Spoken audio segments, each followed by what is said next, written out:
warahmatullahi wabarakatuh. Perkenalkan, nama saya Sari Monica. Saya berasal dari program studi pendidikan matematika semester 4. NPM saya 1984202008. Di sini saya akan menjelaskan tentang asas-asas kurikulum. 1. Asas filosofis, yaitu penyusunan kurikulum berarti dalam penyusunan kurikulum hendaknya berdasar dan terarah pada falsafah bangsa yang dianut. Falsafah atau filsafat berasal dari bahasa Yunani psikologis, philos, philen yang berarti cinta, pencinta, dan mencinta. Sedangkan sophia berarti dari bahasa berarti kebijaksanaan, kearifan, nikmat, hakikat, dan kebenaran. Yang kedua yaitu aspek psikologi.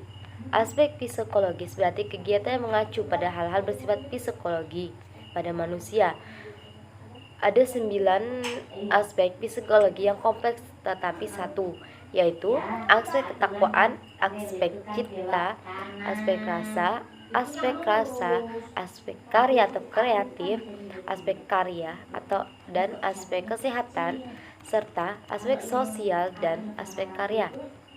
Yang ketiga yaitu asas sosial budaya atau asas sosiologi.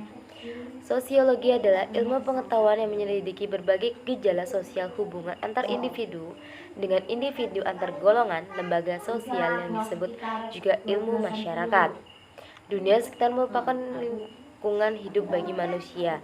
Masyarakat merupakan kelompok manusia yang telah hidup dan bekerja sama hingga mereka mengatur diri mereka sendiri dan menganggap sebagai suatu kesatuan sosial.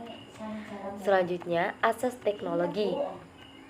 Ilmu pengetahuan dan teknologi satu sama lain tidak dapat dipisahkan sebab ilmu pengetahuan hanya sebagai ilmu untuk bahan bacaan tanpa praktikan untuk kepentingan umat manusia hanyalah suatu teori yang mati. Sebaiknya, praktik yang tanpa didasari oleh ilmu pengetahuan hasilnya akan sia-sia. Kurikulum tidak boleh meninggalkan kemajuan teknologi pendidikan, penikmatan penggunaan teknologi. Pendidikan akan menyebabkan naiknya tingkat efektivitas dan efisien proses belajar mengajar. Selalu menonjol peranan guru, terutama dalam memilih bahan dan penyampaiannya, agar siswa-siswinya atau orang yang disampaikan itu mengerti. Aspek ini ada beberapa asas, yaitu asas filosofis, asas dalam penyampaian kurikulum, berarti bahwa penyusunan kurikulum hendaknya berdasar dan terarah pada filsafat yang dianut. Asal psikologi, manusia adalah makhluk yang bersifat unitas atau multiplex yang terdiri atas 9 aspek psikologi yang kompleks tetapi satu. Asas sosial budaya atau asas sosiologi, kurikulum sekolah dalam penyusunan dan pelaksanaan banyak dipengaruhi oleh kekuatan-kekuatan sosial yang berkembang dan selalu berubah di dalam masyarakat. Asas teknologi, kurikulum tidak boleh meninggalkan kemajuan teknologi pendidikan. Peningkatan penggunaan teknologi pendidikan akan menyebabkan naiknya tingkat efektivitas dan efisien proses belajar mengajar. Selalu menonjol peranan guru terutama dalam memilih bahan dan penyampaiannya. Baik, saya akan melanjutkan menjelaskan materi yaitu tentang mengorganisasikan kurikulum. Mengorganisasikan kurikulum dapat dilihat melalui dua pendekatan, yaitu konteks manajemen dan konteks akademik. Nah, pengertian dari organisasi itu sendiri merupakan suatu kelompok sosial yang bersifat tertutup atau terbuka terhadap pihak luar yang diatur berdasarkan aturan tertentu yang dipimpin oleh seorang pimpinan atau seorang staf administrasi yang dapat dilaksanakan, dibimbing secara teratur dan bertujuan. Dalam sebuah organisasi sangat diperlukan melaksanakan proses manajemen, yakni organisasi perencanaan kurikulum, yang kedua organisasi dalam rangka implementasi kurikulum, yang ketiga organisasi dalam tahap evaluasi kurikulum, dan yang keempat pihak yang terkait dalam proses evaluasi dalam sebuah kurikulum. Secara akademik, organisasi kurikulum dikembangkan dalam bentuk-bentuk organisasi sebagai berikut. Yang pertama yaitu kurikulum mata ajaran. Apa itu kurikulum mata ajaran? Yaitu kurikulum yang terdiri dari sejumlah mata ajaran secara terpisah. Ciri-cirinya yaitu sebagai berikut. A. Terdiri atas sejumlah mata pelajaran yang terpisah satu sama lain. Yang kedua yaitu setiap mata pelajaran seolah-olah tersimpan dalam kotak tersendiri dan disampaikan pada anak didik dalam waktu tertentu. Yang ketiga, kurikulum ini bertujuan dalam penguasaan sejumlah ilmu pengetahuan. Yang kedua yaitu kurikulum yang berkorelasi dengan mata pelajaran. Mata pelajaran yang disusun dalam pola korelasi agar lebih mudah dipenuhi oleh siswa. Bentuknya terdiri atas dua jenis, yaitu korelasi formal dan korelasi informal. Nah, ciri-ciri kurikulum ini adalah sebagai berikut. 1. Mata pelajaran dikorelasi satu sama lain. Yang kedua, mulai adanya usaha untuk merelevankan pelajaran dengan masalah kehidupan sehari-hari, meskipun tujuannya masih tetap untuk penugasan pengetahuan. Yang ketiga, kurikulum ini telah mulai mengusahakan penyesuaian kehidupan sehari-hari. Cukup sekian penjelasan dari saya, selanjutnya akan dijelaskan oleh rekan saya, Desi Aprilia. Baiklah, perkenalkan nama saya Desi Aprianti, NPM 1984202014. Saya dari program studi pendidikan matematika. Saya di sini akan melanjutkan materi yang sebelumnya sudah dijelaskan oleh teman saya, yaitu Triwayuningsih. Saya akan menjelaskan tentang mengorganisasikan kurikulum. Yang selanjutnya yaitu kurikulum bidang studi. Ciri-ciri umum yang terdapat dalam kurikulum bidang studi antara lain, kurikulum terdiri atas suatu bidang pengajaran yang di dalamnya terdapat perpaduan sejumlah mata pelajaran yang sejenis dan memiliki ciri-ciri yang sama. Yang kedua, pelajaran bertitik tolak dari core subject. Dari sana kemudian dijabarkan menjadi sejumlah pokok bahasan. Yang ketiga, berdasarkan tujuan kurikuler dan tujuan instruksional yang telah direncanakan sebelumnya. Selanjutnya, sistem penyampaiannya bersifat terpadu. Selanjutnya, guru berperan selaku guru bidang studi. Terakhir, minat, masalah, dan kebutuhan siswa serta kebutuhan masyarakat dipertimbangkan sebagai dasar penyusunan kurikulum. Yang selanjutnya yaitu kurikulum berintegrasi atau terpadu. Ciri-ciri umum bentuk kurikulum ini adalah yang pertama berdasarkan filsafat pendidikan demokrasi, selanjutnya berdasarkan psikologi belajar Gestalt dan organismik. 3. Berdasarkan landasan sosiologi dan sosial kultural. Yang keempat, berdasarkan kebutuhan dan tingkat perkembangan dan pertumbuhan siswa. Selanjutnya, ditunjang oleh semua mata pelajaran atau bidang studi yang ada. Selanjutnya, sistem penyampaiannya dengan menggunakan sistem pengajaran unit. Terakhir, peran guru sama aktifnya dengan murid. Yang terakhir yaitu kurikulum inti, yakni kurikulum yang disusun berdasarkan masalah dan kebutuhan siswa.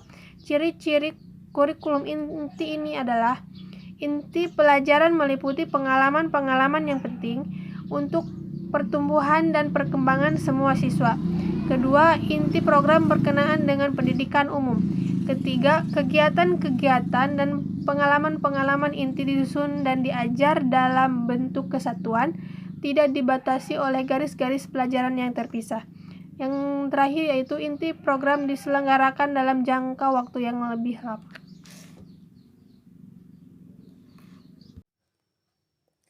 Bismillahi, perkenalkan nama saya Sila Octavia, saya dari program studi pendidikan matematika dengan NPM 1984202004. Di sini saya akan menyampaikan materi terakhir yaitu tentang fungsi kurikulum. Fungsi kurikulum sendiri secara luas adalah dalam rangka untuk mencapai tujuan pendidikan. Kurikulum merupakan alat atau usaha untuk mencapai tujuan pendidikan tersebut. Tujuan pendidikan tersebut diantaranya adalah tujuan nasional, tujuan institusional, tujuan kurikuler, tujuan instruksional. Seperti yang telah disebutkan sebelumnya, fungsi kurikulum dapat dibagi ke dalam beberapa pengelompokan berdasar pihak yang berkaitan dengan kurikulum tersebut. Yang pertama, fungsi kurikulum untuk peserta didik.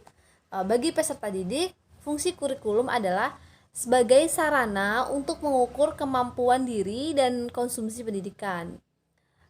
Selain itu juga diharapkan agar peserta didik dapat mendapatkan pengalaman-pengalaman baru yang di masa depan dapat dikembangkan sesuai dengan perkembangannya dan bisa menjadi bekal di kehidupan nantinya. Selain itu, fungsi kurikulum bagi peserta didik adalah mempermudah mereka dalam memetakan jadwal yang akan mereka buat nantinya. Kurikulum akan mempermudah peserta didik dalam memetakan apa yang harus ia kerjakan dari waktu ke waktu sesuai dengan evaluasi yang dilakukan oleh guru dalam 3 atau 6 bulan sekali. Yang kedua, fungsi kurikulum untuk pendidik. Sedangkan bagi pendidik ataupun guru, fungsi kurikulum akan sangat berguna dalam penerapan cara mengajar nantinya. Fungsi kurikulum di sini juga disebut sebagai pedoman kerja bagi pihak pendidik atau guru. Dengan adanya kurikulum, pendidik ataupun guru dapat mengadakan evaluasi terhadap perkembangan peserta didik dalam menyerap ilmu dan pengalaman yang telah diberikan. Yang ketiga yaitu fungsi kurikulum untuk orang tua. Orang tua itu tentunya menjadi salah satu faktor yang sangat penting dalam pendidikan anaknya. Oleh karena itu, fungsi kurikulum pun sangat berpengaruh bagi orang tua peserta didik. Orang tua merupakan sosok yang harus bersinergi dengan pihak sekolah dalam pembentukan karakter maupun pembelajaran ilmu bagi peserta didik. Oleh karena itu, orang tua diwajibkan untuk tahu kurikulum yang dipakai oleh sekolah anaknya. Selain itu, fungsi kurikulum lainnya bagi orang tua adalah sebagai gambaran bagaimana anaknya belajar dan apa saja yang didapatkan anaknya selama di sekolah. Yang paling penting, fungsi orang tua tentunya juga sangat signifikan dalam mendukung penerapan kurikulum, baik bagi anak yang merupakan peserta didik dan juga bagi pendidik dalam mempermudah proses belajar mengajar. Yang terakhir yaitu fungsi kurikulum bagi sekolah dan dinas pendidikan. Fungsi kurikulum bagi sekolah dan dinas pendidikan adalah untuk menyeragamkan pengetahuan dalam suatu kelompok. Bagi sekolah tentunya dalam ruang lingkup sekolah dan dinas pendidikan. Hal ini tentunya ditentukan dengan berbagai pertimbangan dan keputusan yang terbaik untuk kehidupan dan kesejahteraan. Selain itu, hal ini juga dapat menyesuaikan pendidikan yang memang dibutuhkan di sebuah tempat yang tentunya memiliki letak geografis, keadaan sosial dan budaya masing-masing, di mana di Indonesia memiliki berbagai ragam budaya yang tentunya menjadi pertimbangan pula. Sekian presentasi dari kami. Apabila ada salah kata, mohon maaf. Saya akhiri. Wassalamualaikum warahmatullahi wabarakatuh.